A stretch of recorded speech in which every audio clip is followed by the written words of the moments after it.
Hey guys, it's Rob from All Things Wood Heat Maple, just showing you how easy it is and affordable to get your maple syrup production going. Here I'm in a big box store, bakery. I've come here for a number of years. Free buckets. I take them dirty or clean with the lids, bring them home. Let me show you how I get them cleaned up and what you can do with the savings from these buckets. And here's a tip for you. If you're going to go into one of these big box stores, always give the counter people some maple syrup when you're done with your season. Why do it? Beautiful October day. I'm going to take a few minutes. We're going to get these buckets cleaned out. We're going to get it all scraped out into one bucket. I'm going to pitch it in the wood. Then we're going to bring everything inside, give them a quick cleaning. So I've got 14 buckets. So what I'm going to do is I'm going to get everything scraped out. These larger buckets have a gasket inside. You could either leave that gasket in or take it out. I'm finding that it's more trouble than it's worth. You're not going to have any issue unless you're really trying to haul these in the back of your car where you need that gasket.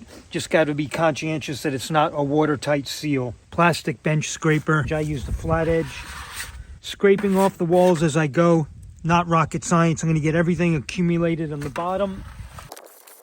The reason why you want to scrape all this out as thoroughly as possible, you don't want a lot of this melted icing getting into your septic system or through your pipes.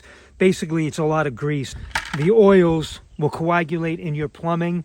You'll start having issues, and that's not good. You can see how much we have here. Good amount of icing left over. Although these buckets are cleaned up, they're scrapey. You don't want to, if you can help it, put them inside each other like this. When you take them into your kitchen or wherever it is you're going to move them to clean them, they're going to get stuck together and it's going to be a real pain trying to separate them. The bottoms and sides are going to get really messy and it's just going to be a pain in the you-know-what. So my advice, carry them all separately. Try and mitigate as much of that icing getting on the bottoms. And for me, it'll keep the peace because I won't be trashing our counters and everything. So when I'm cleaning my lids, what I like to do, get the water as hot as you can. We run pretty hot water.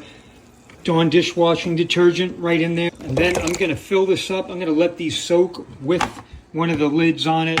Later on when I come back to it, I'll still have some good soapy water left. I can use it for some of the other buckets, and these lids will be much easier to clean. What I have in here, hot water that I used for a couple of buckets already, and Dawn dishwashing detergent.